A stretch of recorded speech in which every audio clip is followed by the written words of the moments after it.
Hello students, आज हम BCom second semester का रॉयल्टी वाला चैप्टर करने वाले हैं जो कि इंटरनल और एक्सटर्नल एग्ज़ाम के लिए बहुत ज़्यादा इम्पोर्टेंट है। तो लेट्स स्टार्ट रॉयल्टी चैप्टर। आपकी स्वाति पब्लिकेशन का चैप्टर कर रहे हैं। तो इसमें हमें काफ़ी चीज़ों का ध्यान रखना है, तो उन चीज़ों को हम पहले लिख लेते हैं। लर्निंग पॉइंट्स क्या क्या हम इसमें पढ़ेंगे। फर्स्ट हम पढ़ेंगे इसमें रेंट वर्सेस रॉयल्टी, यानी कि जो किराया होता है और जो आपका अधिकार शुल्क होता है उसके बीच में जो अंतर है वो क्या अंतर है, क्योंकि अक्सर बच्चे इस चीज़ को नहीं समझ पाते हैं। तो वो हम आपको बताना चाहते हैं कि जो रेंट होता है, रेंट जिसको हम हिंदी में किराया कहते हैं, और जो रॉयल्टी होता है इसको हम हिंदी में अधिकार शुल्क कहते हैं। अधिकार शुल्क अंतर इसमें यह है कि जो रेंट होता है, इसमें रेंट में क्या होता है कि फिज़िकल एसेट यानी कि जो टेंजिबल जिसको हम देख सकते हैं उस चीज़ को ट्रांसफ़र किया जाता है किराए के रूप में। यानी कि अगर हम अपनी चीज़ किसी दूसरे को किराए पे देते हैं तो उस चीज़ पे हमारा रेंट चार्ज होता है, लेकिन रॉयल्टी के साथ ऐसा नहीं है। रॉयल्टी में हम टेंजिबल और इंटेंजिबल दोनों चीज़ों को, यानी कि कॉपीराइट, ट्रेडमार्क, वो रॉयल्टी में आता है लेकिन रेंट में नहीं आता है। तो एक तो विशेष अंतर यह हो गया कि रेंट में हम केवल उन्हीं चीज़ों को दे सकते हैं जो केवल देख सकते हैं। दूसरी चीज़ कि रेंट में जो हमारा जो चार्ज होता है वो फिक्स रहता है, लेकिन जो रॉयल्टी है, रॉयल्टी में जो चार्ज होता है वो फिक्स नहीं होता है। बिकॉज रॉयल्टी जो होता है वो हमारा प्रोडक्शन से रिलेटेड होता है, तो जितना ज़्यादा प्रोडक्शन होगा उतना रॉयल्टी चार्ज ज़्यादा हो जाता है। तो ये दो विशेष अंतर हैं रेंट और रॉयल्टी के बीच में। तो अब हम सेकंड पॉइंट समझने वाले हैं kinds of royalty. Kinds of royalty के बारे में अब हम जानेंगे कि काइंड्स ऑफ रॉयल्टी, रॉयल्टी होती कितनी तरह की है। ये अक्सर आपके एग्ज़ाम के लिए थ्योरी का क्वेश्चन इम्पोर्टेंट बन जाता है कि अधिकार शुल्क के प्रकार, अधिकार शुल्क कितने प्रकार का होता है। तो अब हम हिंदी इंग्लिश दोनों में बात करेंगे। तो मैं फर्स्ट बताना चाहता हूँ आपको माइनिंग रॉयल्टी।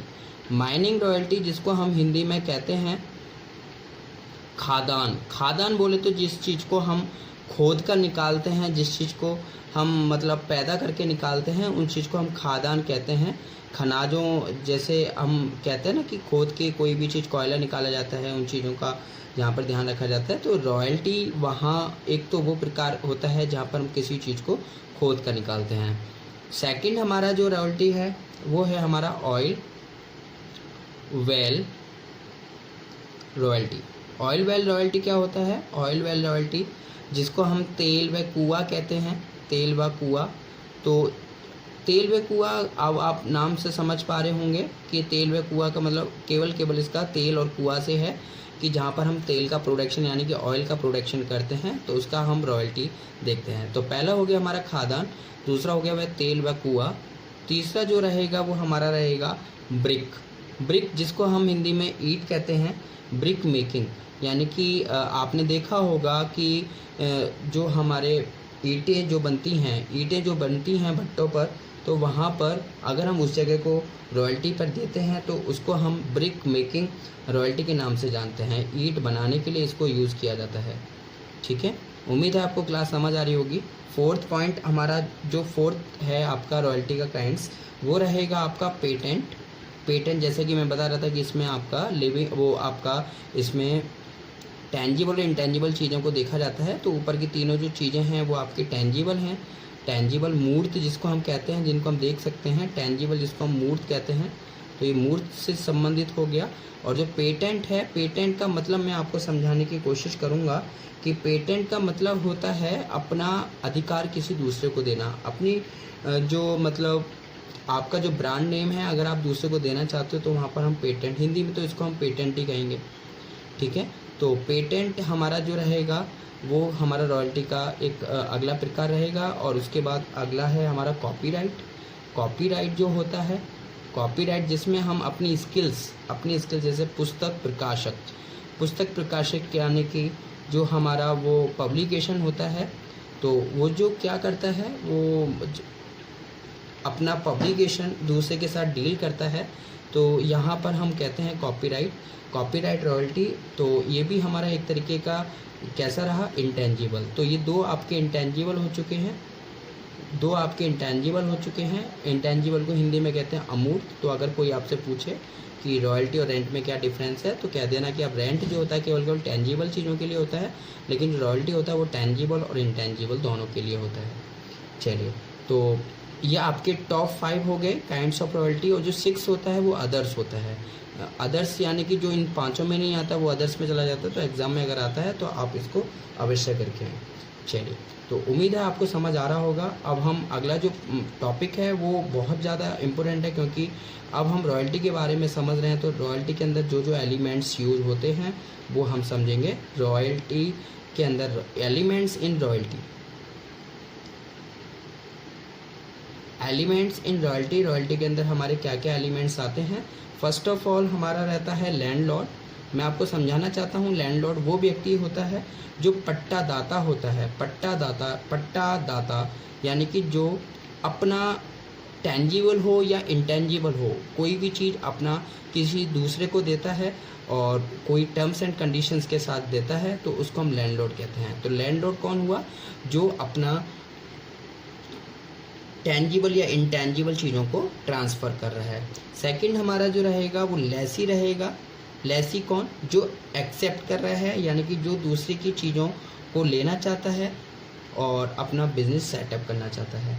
तो लैंडलॉर्ड वो व्यक्ति हो गया जिसने अपनी चीज़ को ट्रांसफ़र किया, और लेसी वो व्यक्ति हो गया जिसने उस चीज़ को एक्सेप्ट किया। लेकिन इनके बीच में कुछ टर्म्स एंड कंडीशंस ही होती हैं, टर्म्स एंड कंडीशंस, जिसके बिहार पर ये इन दोनों के बीच में क्या होती है, कॉन्ट्रैक्ट आपस में होता है। तो टर्म्स एंड कंडीशंस होती हैं, किस कंडीशंस के तहत ये चीज़ें ट्रांसफ़र की जाती हैं। तो उसमें नंबर 1 हमारा रहता है, जो कि थर्ड पॉइंट है इसका, वो है मिनिमम रेंट, जो कि आपके एग्ज़ाम में जब क्वेश्चन आएगा तो उसमें भी आपको दिखेगा मिनिमम रेंट। इसको हम एक नाम से और देखते हैं, वो होता है डेड रेंट। तो ये डेड रेंट को भी आप इंपोर्टेंट मार्क करेंगे, एग्जाम में आता है तो आप लोग कंफ्यूज हो जाते हो कि डेड रेंट ये क्या आ गया, तो ये मिनिमम रेंट ही है। इसको हिंदी में कहते हैं न्यूनतम या मृत किराया। ये क्या होता है मृत किराया या न्यूनतम किराया, तो मैं आपको समझाना चाहता हूँ कि जब लैंडलॉर्ड ने अपना, मान के चलिए अपनी कोई लैंड यानी कि कोई ज़मीन दी लेसी को, और लेसी उस पर कुछ भी नहीं कर पाया, कोई फसल नहीं कर पाया, तो लैंडलॉर्ड ये कहेगा कि मेरा आपको देना बेकार गया, तो मैं आपसे एक वो रेंट लेना चाहता हूँ, इस कंडीशन में भी आपके पास कोई फसल नहीं हुई, तब भी आप मुझे जो भी लीनियर जो भी आप मेरे को अमाउंट देना चाहते हो, जो भी नॉमिनल चार्ज मैं आपसे ले रहा हूँ, डेट कॉल इज़ न्यूनतम या मृत किराया। तो न्यूनतम व मृत किराया वो उस टाइम पे आता है जब हमारा लेसी उस ज़मीन पर कुछ नहीं कर पाता है, तो उस टाइम पे जो लैंडलॉर्ड को जो किराया मिलता है उसको हम मिनिमम रेंट कहते हैं या फिर डेड रेंट कहते हैं। ठीक है। और जो फोर्थ रहेगा हमारा, वो रहेगा अब हमारा शॉर्ट वर्किंग क्या होता है बताना चाहते हैं। शॉर्ट वर्किंग क्या होता है, शॉर्ट वर्किंग को जिसको हिंदी में हम कहते हैं लघु कार्य राशि। देखिए लघु कार्य राशि ये लेसी के पॉइंट ऑफ व्यू से पॉइंट बनाया गया है कि शॉर्ट वर्किंग कब होता है। शॉर्ट वर्किंग तब होता है कि जब लेसी लैंडलॉर्ड से जो ज़मीन लेता है, उस ज़मीन पर जब भी कोई भी प्रोडक्शन करता है तो उस प्रोडक्शन को मार्केट रेट से मल्टीपल करके रॉयल्टी निकालता है, रॉयल्टी को कंपैरिजन करता है मिनिमम रेंट से, कि मिनिमम रेंट तो देना ही देना है। तो लेसी ये सोचता है कि मैं मिनिमम रेंट तो कम से कम कर लूँ जिससे कि मेरे को नो लॉस नो प्रॉफिट हो जाए। लेकिन कभी कभी ऐसी भी कंडीशंस आती हैं कि उसका जो प्रोडक्शन होता है वो कम रहता है, इस कंडीशन की वजह से रॉयल्टी हमारा कम रहता है और मिनिमम रेंट हमारा ज़्यादा रहता है। मैं दोबारा बताता हूँ कि जब भी कभी भी लेसी और लैंडलॉर्ड के बीच में कोई भी एग्रीमेंट होता है तो मिनिमम रेंट से जब कम रॉयल्टी रहता है तो उस कंडीशन पे शॉर्ट वर्किंग आ जाता है, तो वो लेसी के लिए एक नुकसान वाली बात होती है। तो इसी कंडीशन को हम एक तरीके से कह सकते हैं कि नुकसान होता है, क्योंकि लेसी उतना नहीं कर पाया कि वो मिनिमम रेंट भी दे पाए, तो उस कंडीशन पे उसको नुकसान हो गया। फिफ्थ पॉइंट अब हम देखेंगे सरप्लस जिसको कि हिंदी में हम कहते हैं आधिक्य। यानी कि ये वो कंडीशन होती है जिस कंडीशन में रॉयल्टी हमारा ज़्यादा हो चुका है, यानी कि इस कंडीशन पे लेसी ने इतना अच्छा काम किया कि उसने मिनिमम रेंट आसानी से बीट कर दिया। तो इस कंडीशन को अब हम कहेंगे फ़ायदा हो गया, क्योंकि यहाँ पर मिनिमम रेंट से ज़्यादा काम उसने किया, तो यहाँ पर वो इजीली मिनिमम रेंट को अफोर्ड कर सकता है। तो जब भी कभी मिनिमम रेंट से कम का रॉयल्टी रहता है तो वो शॉर्ट वर्किंग हो जाता है, और जब भी कभी मिनिमम रेंट से ज़्यादा हो जाता है रॉयल्टी तो वो हमारा सरप्लस होता है। तो ये दोनों पॉइंट आप लोग इम्पोर्टेंट समझे, क्योंकि जब तक आप लोग इनको नहीं समझ पाओगे आप रॉयल्टी वाला चैप्टर नहीं कर सकते। ठीक है, now to be move next point. तो नेक्स्ट हमारा रहता है हमारा इसमें recoupable short working. Recoupable short working का मतलब होता है कि इसको हम समझाने की कोशिश करेंगे कि जिस टाइम पर लेसी के लिए नुकसान हो रहा था, यानी कि जब हमारा रॉयल्टी कम था और मिनिमम रेंट ज़्यादा था, तो उस कंडीशन में लेसी मिनिमम रेंट पे कर रहा था लैंडलॉर्ड को, और जब लैंडलॉर्ड के पॉइंट ऑफ व्यू से हम बात करते हैं कि जब लैंडलॉर्ड ने बोला कि आपका रॉयल्टी इस बार ज़्यादा हो गया यानी कि सरप्लस, और मिनिमम रेंट कम हो गया तो हम तो रॉयल्टी लेंगे, तो दोनों ही जगह पर फ़ायदा हो रहा था लैंडलॉर्ड को, क्योंकि लैंडलॉर्ड की जो टर्म्स एंड कंडीशंस होती हैं वो इस तरीके से होती हैं कि उसको पैसा चाहिए। आपका मिनिमम रेंट ज़्यादा आ रहा है तो आप मिनिमम रेंट दीजिए, अगर आपका रॉयल्टी ज़्यादा आ रहा है तो आप रॉयल्टी दीजिए। तो ये लेसी के लिए बहुत ज़्यादा प्रॉब्लम वाली बात हो गई थी कि लेसी के लिए दोनों ही कंडीशंस में नुकसान हो रहा था। लेकिन लैंडलॉर्ड ने एक बात यहाँ पर जोड़ी कि जब भी कभी भी आपका रॉयल्टी ज़्यादा हो तो आप पहले अपना नुकसान पूरा करो, यानी कि जो आपका प्रीवियस पहले अगर कभी भी नुकसान हुआ है, यानी कि रॉयल्टी कम हो गया था और मिनिमम रेंट ज़्यादा हो गया था, तो उस कंडीशन पे आपने हमें मिनिमम रेंट दिया था और आप लोग नुकसान में चले गए थे, और अब आपका रॉयल्टी ज़्यादा हो रहा है और मिनिमम रेंट कम है, तो आप पहले एक काम करिए, आप पहले पिछला जो नुकसान था ना उसको आप बचा लो और बाकी का जो पैसा है वो हमें दे दो। तो ये बहुत अच्छा लगा लेसी को सुन के कि हाँ चलो हम अपना पिछला तो नुकसान पूरा कर सकते हैं। तो रिक्यूपेबल शॉर्ट वर्किंग का मतलब होता है कि जो प्रीवियस जो हमारी शॉर्ट वर्किंग है उसको हम किससे प्रीवियस शॉर्ट वर्किंग रिक्यूब्ड कर लेते हैं। किससे रिक्यूब्ड करते हैं?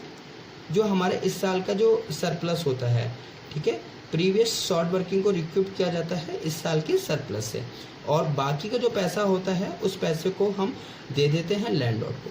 तो आपको समझ में आ रहा होगा और ये आप क्वेश्चन में भी समझोगे, तो इसको हम क्वेश्चन में भी समझेंगे। बस अभी आप यही याद रखिए कि रिक्यूपेबल शॉर्ट वर्किंग का मतलब होता है कि जब भी कभी भी रॉयल्टी ज़्यादा होता है, मिनिमम रेंट कम होता है, तो उस कंडीशन पे लैंडलॉर्ड ये कहता है कि आपका अगर पिछला कोई नुकसान है तो पहले आप उस नुकसान के लिए अपना पैसा बचा के रखिएगा और बाकी का जो भी पैसा है वो हमें दे दीजिए।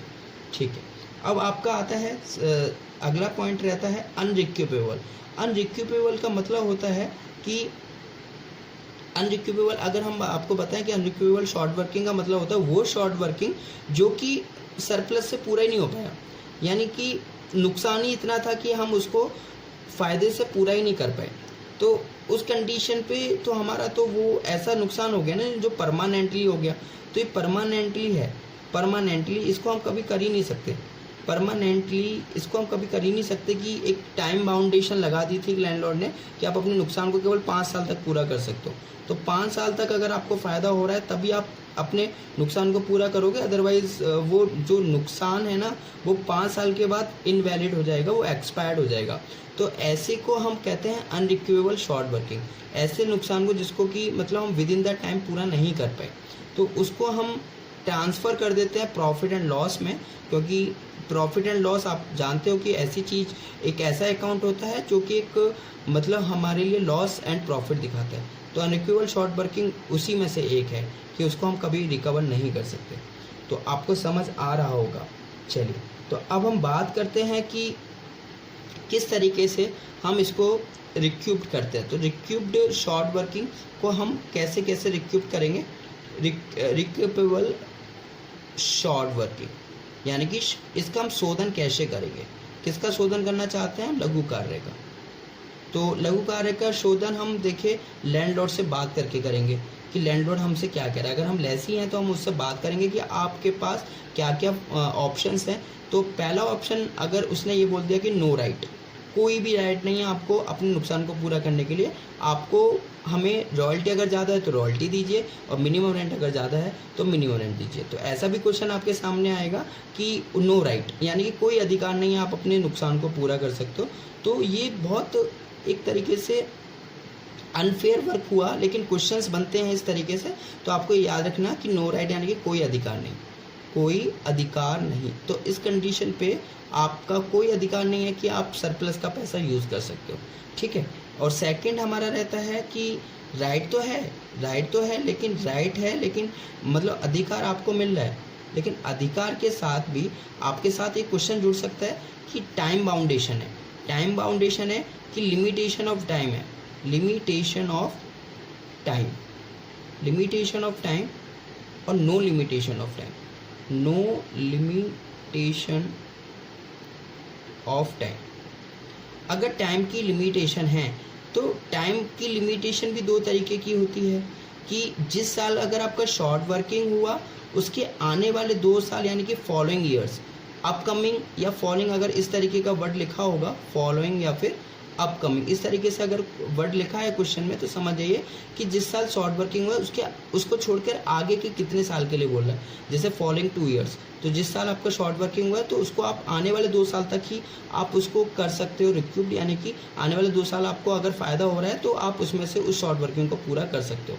तो फॉलोइंग, अपकमिंग या नेक्स्ट या सब्सिक्वेंट, ये हमारे वर्ड हैं, ठीक है। तो ये वर्ड आपको मिलेंगे किस में, इंग्लिश में। सब्सिक्वेंट हुआ, नेक्स्ट हुआ, फॉलोइंग हुआ, अपकमिंग हुआ।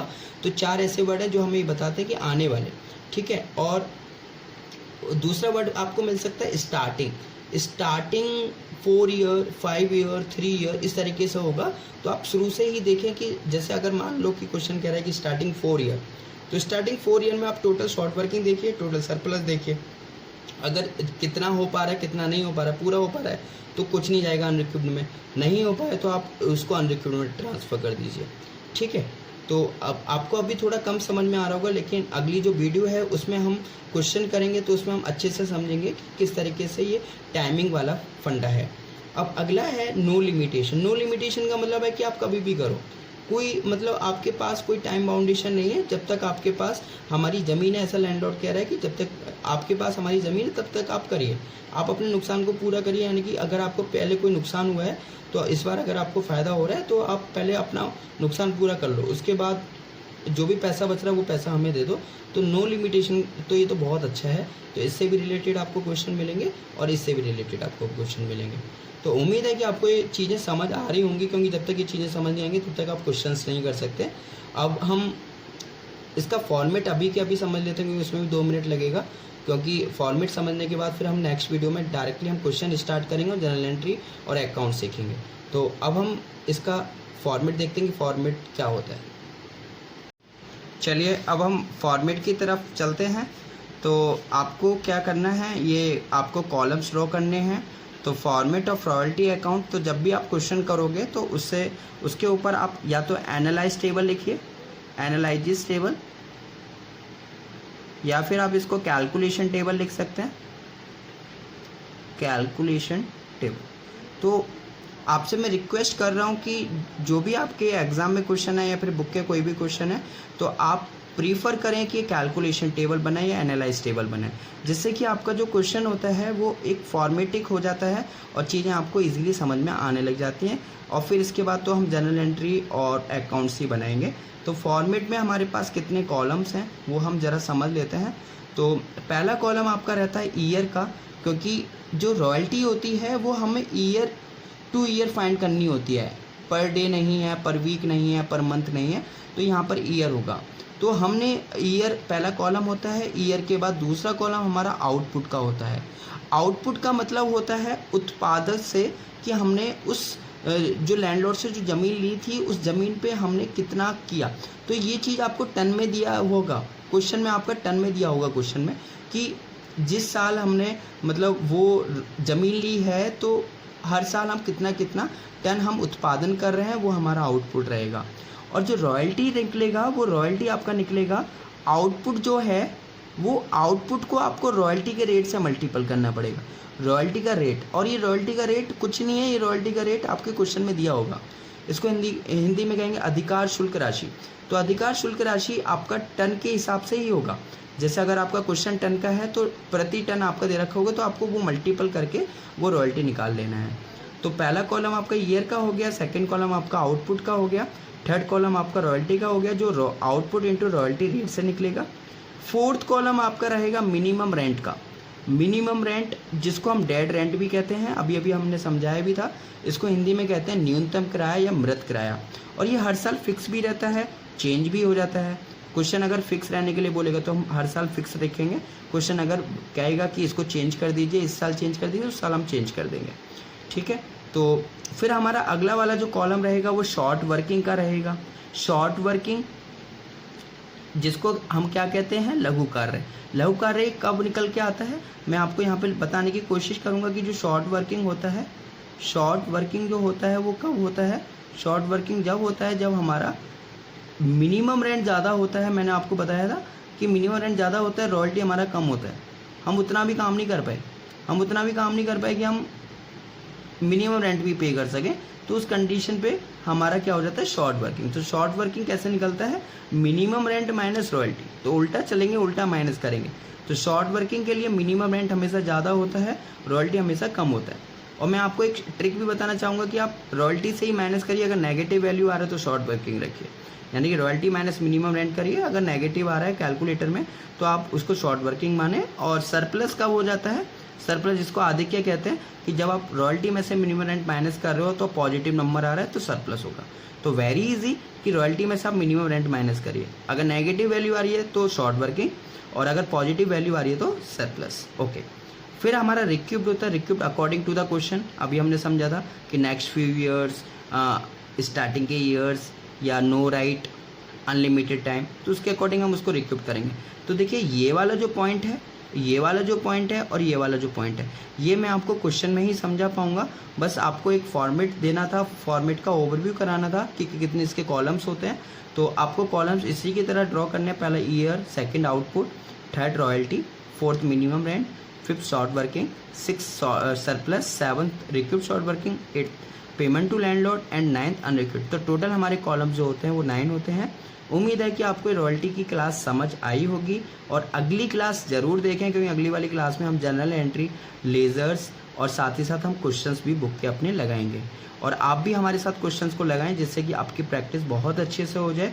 और अगर आपको क्लास हमारी पसंद आ रही है then please subscribe our channel, और साथ ही साथ फॉरवर्ड करें अपने फ्रेंड्स को, जिससे कि वो भी अपनी घर बैठे बहुत अच्छे से अपनी तैयारी कर सकें। Thank you so much.